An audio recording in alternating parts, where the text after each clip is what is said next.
Hi friends. സുഹൃത്തുക്കളെ, എൻ്റെ രണ്ട് യൂട്യൂബ് വീഡിയോസ് യൂട്യൂബിൽ നിന്ന് ഞാൻ ഡിലീറ്റ് ചെയ്ത് കളഞ്ഞു. കാരണം വെച്ചാൽ കോപ്പി റൈറ്റ് ക്ലെയിം കാണിക്കുന്നത് കൊണ്ടാണ്. അപ്പോൾ ആ വീഡിയോ ഞാൻ വീണ്ടും അപ്ലോഡ് ചെയ്യാൻ തീരുമാനിച്ചു, നന്നാക്കിയിട്ട് എൻ്റെ മ്യൂസിക് കളഞ്ഞിട്ട്. അപ്പോഴേ ഇപ്പോൾ ഇടുന്ന വീഡിയോ എന്താണെന്ന് വെച്ചാൽ ഒരു പ്ലാസ്റ്റിക് വേസ്റ്റിൽ നിന്ന് നമ്മൾ ക്രാഫ്റ്റ് ഉണ്ടാക്കുന്നതാണ്.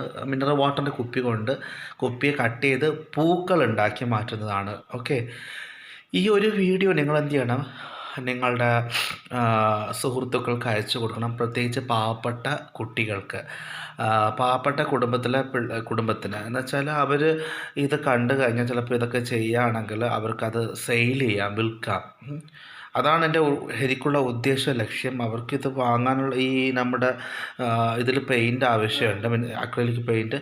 പിന്നെ ചെറിയ എന്താണ് ഞങ്ങൾ പറയുന്നത് ചെറിയൊരു കമ്പിയുണ്ട്. അപ്പോൾ അതും പിന്നെ അതേപോലെ തന്നെ എന്താണ് സിസർ. അപ്പോൾ ഇതൊക്കെ വാങ്ങാനുള്ള കഴിവില്ലെങ്കിൽ നമുക്ക് പറ്റുമെങ്കിൽ നമ്മളൊന്ന് വാങ്ങിക്കൊടുക്കുക. ഓക്കെ, അത്രമാത്രം. അത് അങ്ങനെ ചെയ്തിട്ട് അവർക്ക് വിൽക്കാൻ, അത് ഉണ്ടാക്കിയതിന് ശേഷം അവർക്ക് വിൽക്കാൻ പറ്റും എന്ന് കരുതുന്നു. തെരുവോരങ്ങളിലൊക്കെ ഒരുപാട് പാവങ്ങൾ നമ്മുടെ കൺട്രി ജീവിക്കുന്നതല്ലേ, അപ്പോൾ അവർക്കൊക്കെ യൂസ്ഫുള്ളായിത്തീരും എന്നുള്ളതാണ്. നമ്മളിപ്പോൾ ഒരുപാട് സ്ഥലത്ത് പോയി റോമിങ് ചെയ്യുന്നു, അടിച്ചു പൊളിക്കുന്നു, കുറേ നല്ല ഫുഡൊക്കെ കഴിക്കുന്നു. ഞാൻ ചെയ്യുന്ന വീഡിയോയ്ക്ക് അങ്ങനത്തെ വീഡിയോസാണല്ലോ, അപ്പോൾ അതിൻ്റെ കൂടെ ഇങ്ങനത്തെ പരിപാടിയും കൂടി ആയിക്കോട്ടെ. അപ്പോൾ അത് ഹെൽപ്ഫുള്ളായിത്തീരും. വേസ്റ്റുകളിൽ നിന്നാണ് ഇത് ക്രാഫ്റ്റ് ഉണ്ടാക്കുന്നത്. ഞാൻ വേസ്റ്റ് നിന്നേ ക്രാഫ്റ്റ് ഉണ്ടാക്കത്തുള്ളൂ എന്നതാണ്. പിന്നെ അല്ലറ ചില്ലറ കുറച്ച് ബീഡ്സും മറ്റും ഞാൻ സെപ്പറേറ്റ് വാങ്ങുന്നുണ്ട്. ഇതിലുപയോഗിച്ച ബീഡ്സ് പൊട്ടിയ മുത്താണ്, മാലയുടെ മുത്താണ്. അത് പകരം ഏത് ബീഡ്സും എടുക്കാം അങ്ങനെ.